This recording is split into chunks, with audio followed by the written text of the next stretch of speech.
Episode 15 of the Consistency Podcast is here. My name's Stephen Gloucester with instant reaction to a underwhelming Kirk Minahan show from Monday, January 8th. This episode had the recipe for a powder keg, but it just didn't develop and was kind of a dud. And it's too bad because from when the show went off the air on Friday to the guys being back in the studio on Monday morning, there was a lot going on, which I think Kirk would have touched on a lot more than he did. There was the Mike and the Minifans episode on the network Friday night where that boob Andy Mayo and Julie said some things on that show which essentially shot themselves in the foot. Then you had the stuff going on with YouTube and Menners and the feeling that people are buying views on YouTube, which I thought would have gained a lot more traction today. And then you also had the stuff with Boner Salad and Chris Castellani that should have gained a little bit more steam. And it just seemed like none of those items materialized into more than maybe 5 minutes of a discussion. And, Kirk was upset with Mayo and Julie, but he didn't go nuclear, which was a little startling in a way because I thought he would have, gone apeshit on them. And, Boner Salad and Castellani was kind of like glossed over. And even that call with Menners, which is usually very contested with these guys butting heads, was very calm and tranquil. I mean, they agreed to like 90% of the topics that they discussed. So it just seemed like there was the potential for haymakers, and none of that really happened. And I think a lot of this has to do with the fact that there is still that giant elephant in the room which has not been resolved, and that is Gussie bullshit. The show right now is kind of sabotaged and delayed by Gus, and we need to have Kirk either shit or get off the pot when it comes to Gus. But instead of pushing his chips all in and letting us know if Gus is going to stay or Gus is gone, we are now going to be subjected to a Mick versus Gus battle on Wednesday. And you have to wonder, is it really going to be Ali and Frazier or Hagler and Hearns going at it? Or this is going to be a slap and tickle fight at best? Because didn't Mick kind of shoot his shot already last week? His blowout with Kirk was monumental on Thursday. They were screaming at each other's throats. There was a lot of drama in studio that day on Thursday, to the point where Mick walked out during the show. And, Justin had to come in and save the day. And then on Friday, the animosity seemed to kind of calm down a bit when Mick and Kirk talked on the phone, and it seemed like they kind of agreed on a few things. So what is Mick going to potentially bring to the studio on Wednesday that we haven't already heard and isn't going to be kind of a bit at this point? And he's going up against somebody in Gus who's not argumentative and he's not confrontational. So if Gus starts yelling, wouldn't that be considered a bit? So it just seems like this potential clash is going to be another excuse for Kirk to push a big decision down the road again. And this is happening because Kirk doesn't have it in him to let Gus go, because he would have done so already.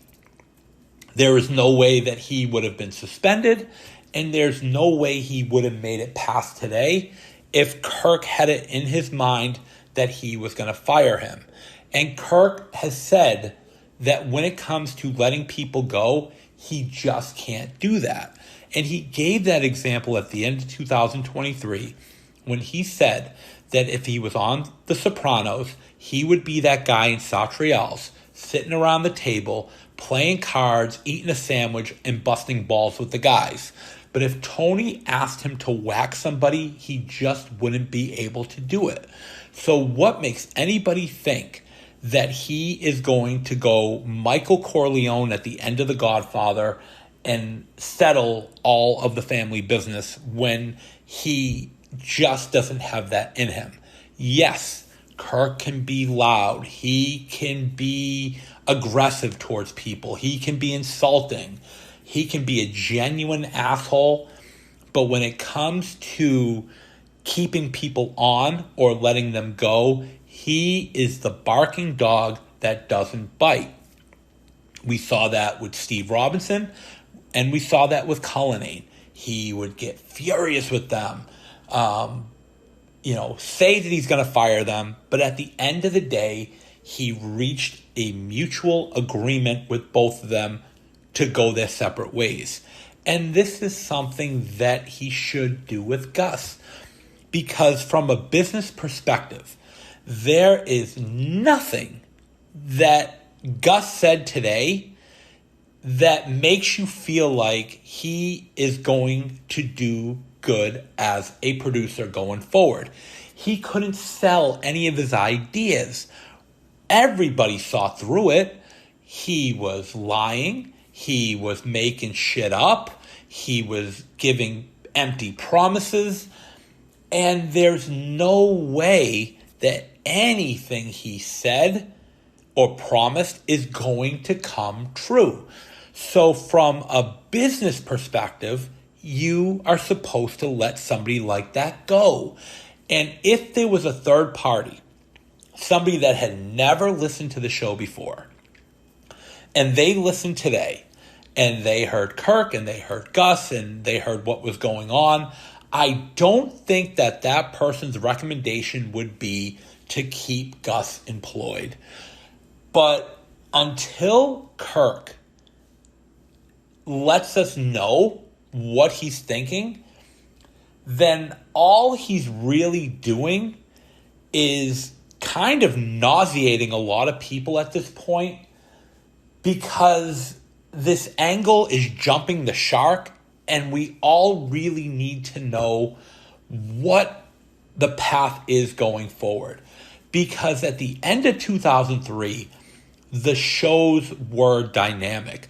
There were a lot of fresh faces that were coming into the studio, new storylines that were developing, great ideas that were, being thought of.